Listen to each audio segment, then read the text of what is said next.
Since day off tayo ngayon guys, so hanap tayo ng pagkakalibangan natin ngayong araw. So ito, yung mga games ako dito na hindi pa actually nalalaro. So tulad nito, sealed pa siya. So almost I think 6 months na siguro to na mula nung nabili ko, pero until now hindi ko pa rin siya na-open. Tapos meron ding isa dito guys na ito, The Last of Us Part 1. So sealed pa rin siya until now, so hindi ko pa rin siya nalalaro. So either ito or itong Black Ops, itong install ko, Black Ops 6. Actually na-release na nga yung Black Ops 7, pero until now hindi ko pa rin siya nalalaro. Ito natapos ko na rin to. Itong Resident Evil 4, so currently hindi ko pa rin siya natatapos. Itong Ronin, itong Shadow, ito hindi ko pa rin siya natatapos. Pero ito, in-install ko na.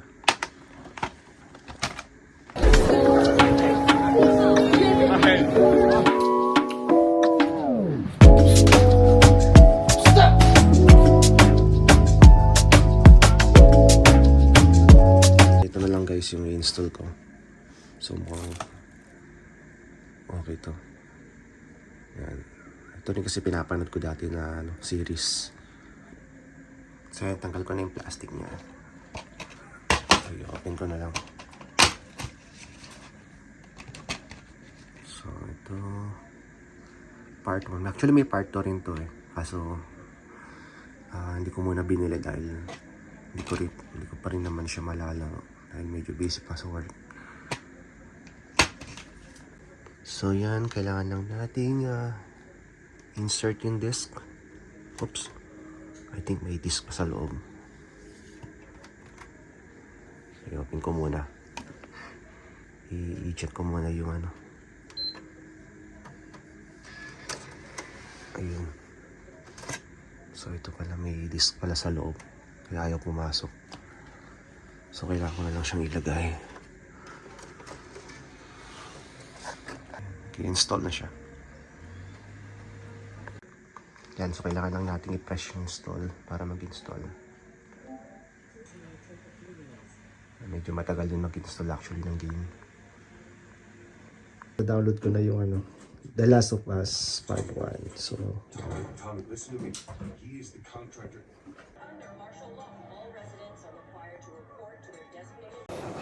Bali may nabili pala kami kanina guys na panglinis sa Costco kanina. So napunta kami ng Costco. So may binili kami na panglinis doon. So matagal ko na actually gusto kong bilhin to. So ipapakita ko sa inyo kung ano to. Ito pala guys yung nabili namin sa Costco kanina. Itong Cordless Spin Scrubber. So yan siya. So bali wireless siya. I think rechargeable siya itong spinner na to. So ayan, bali tagal ko na kasing gustong bilhin nito dahil nga medyo nahirapan ako maglinis gawa nung aksidente yung daliri ko. So until now kasi medyo medyo hindi pa ganoon totally magaling, kaya ito gusto ko siyang gumamit ng ganito para mas madali yung paglilinis ng washroom. Bale, andito pala ako ngayon guys sa basement namin kasi nga nanonood yung anak ko dun sa taas. So ayoko siya maabala doon. Kaya bumaba na lang ako dito sa basement. So yan yung basement namin. Yan, magulo, makalat. So yan guys, yan box natin.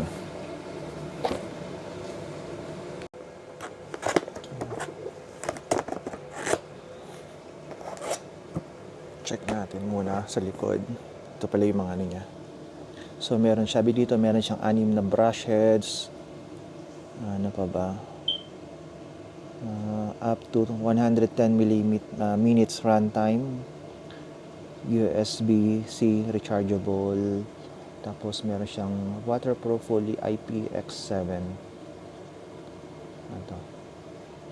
Tapos may kasama tong expandable handle. So, ayan. So, tingnan natin kung ano yung laman sa loob. O meron pa pala isang tape dito.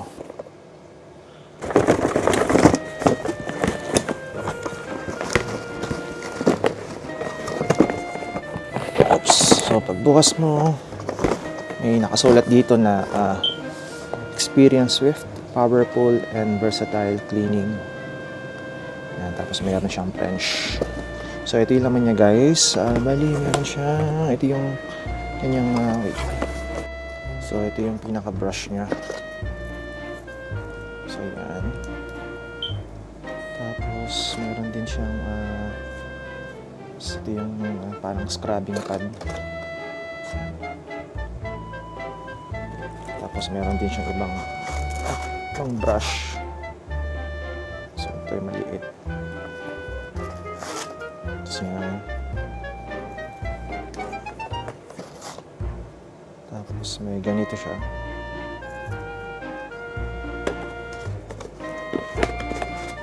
Tapos, yan. Ito yung handle niya. Nandito rin yung kanyang power button. I'm not sure kung may charge yun. Umiikot siya. Ito pala yung nagpapaikot sa kanya.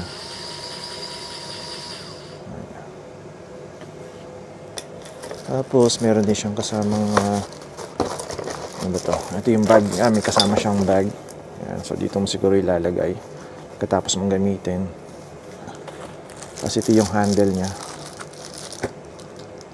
So, yun guys. So, kailangan ko munang basahin yung instruction niya. Nandito yung manual kung paano siya gamitin. So, babasahin ko muna para alam ko kung paano ko i-set up. Tapos, meron pa isang kasamang ganito ulit. Yan, tsaka ito. May cloth siya. Yun lang. Wala nang laman iba. So, yan, basahin ko muna saglit guys itong manual niya. So, yun guys, bali, yun na siya. Ganito lang pala siya. So, bali dito mo lalagay sa ilalim yung handle niya, pinaka-handle niya. Yan, tapos kung gusto mo siyang i-charge, so ito, tatanggalin mo lang to. Ito. So yan. So dito may charge.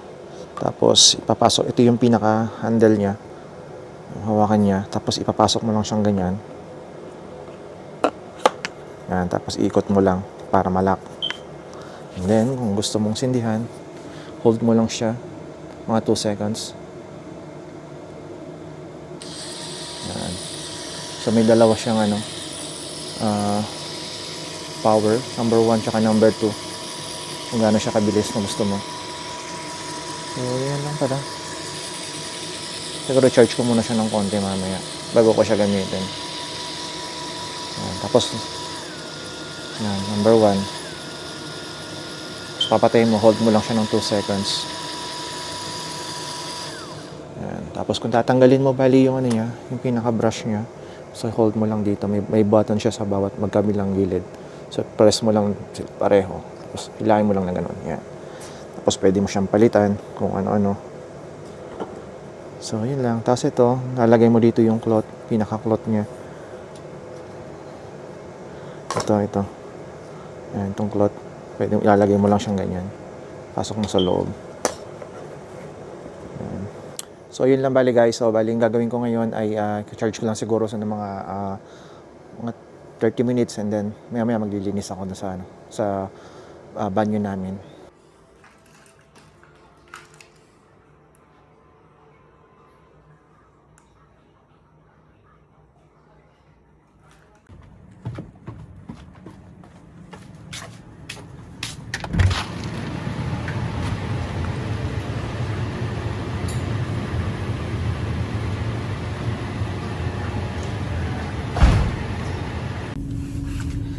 So yan guys, alis muna tayo.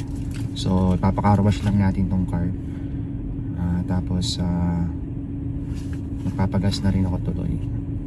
Kasi wala na, almost empty na rin yung gas niya. So kailangan ko na magpagasto. At the same time, kailangan na rin pa-car wash dahil sobrang dumi na rin ng car. So, okay, let's go. So, dito na tayo guys.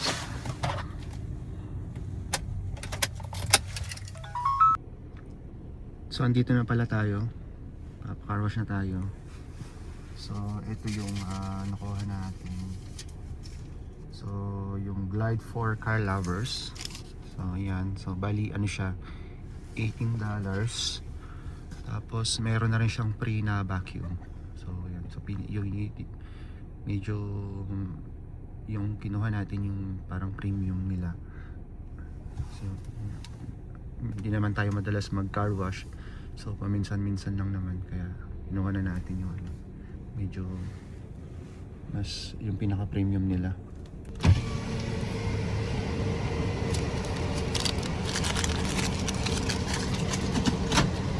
Scan lang natin.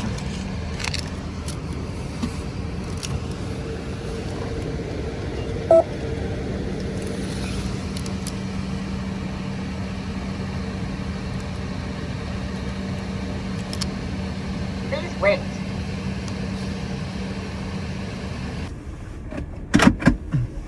So yan, go na tayo guys.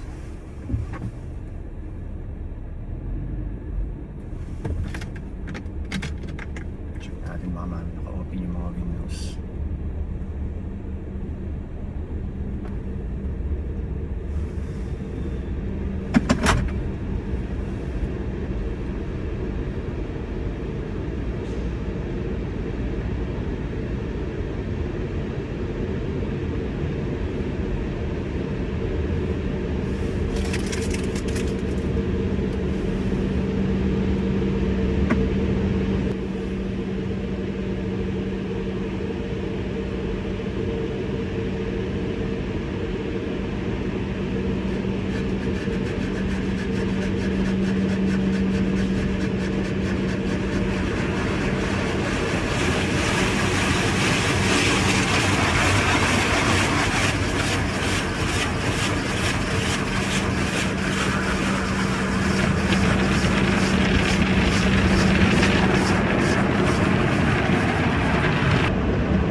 Guys, tapos na. So, pupunta naman tayo magpapa-vacuum tayo. Gawin natin yung free vacuum niya.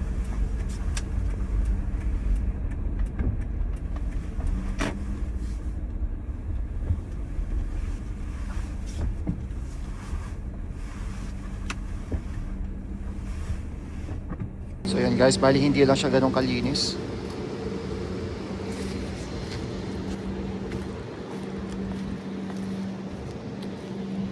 Mga dumi-dumi pa. So tapos na tayo magpa-car wash sa kabila.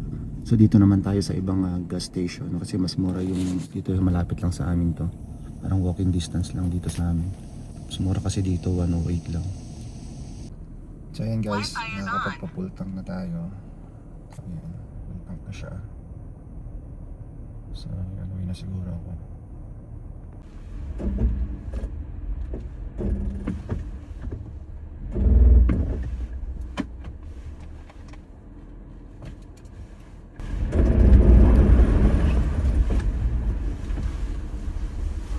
Dulas. Hindi kasi ako naka 4-wheel drive kanina kaya nag-shift muna ako ng 4-wheel drive para makaano. Sobrang dulas kasi doon.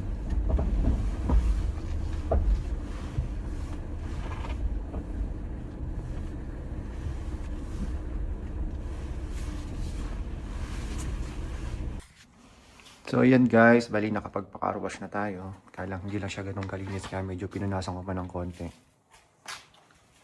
So ayan, medyo kahit pa paano luminis naman siya kahit yung loob niya. Na-vacuum ko na din dahil sobrang dumi. Medyo ano pa rin.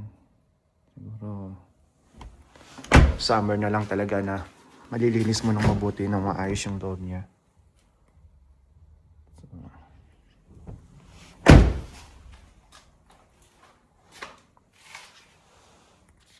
Ay, bali yung isa na ano ko naman nakarwash ko naman na yung isa yung blue. Kapag pakarwash ako nung nakaraang araw. Side mirror niya, tinatamaan lagi ng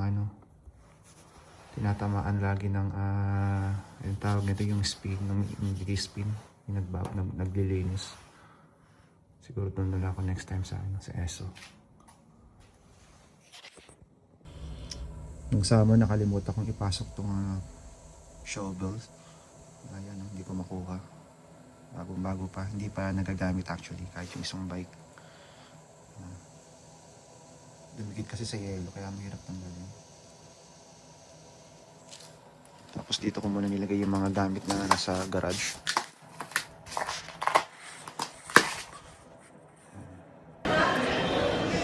Order ka. What do you want to order?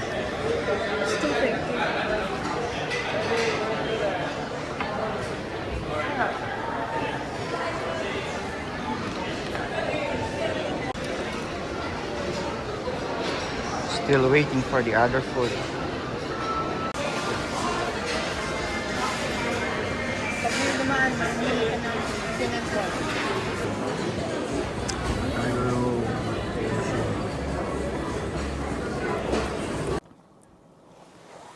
So guys, ito na naman tayo.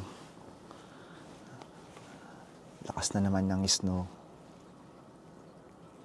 So yan.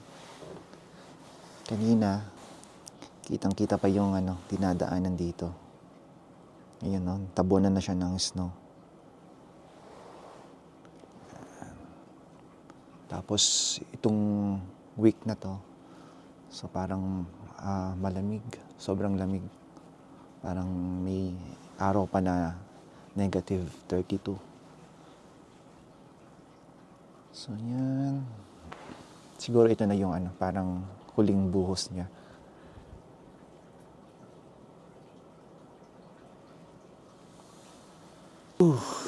Lamig. Grabe. Naka-jacket ako. So, yun lang muna yung ating video. So, ito yun yung mga ganap natin itong long weekend. So, tomorrow, tomorrow is Tuesday, so parang naka-leave pa rin ako tomorrow. So, yan. So, bali 4 days akong leave. So, bali yung ginawa kong videos is yung 3 days na wala kaming pasok. So, thank you guys for watching and see you on our next vlog. Bye.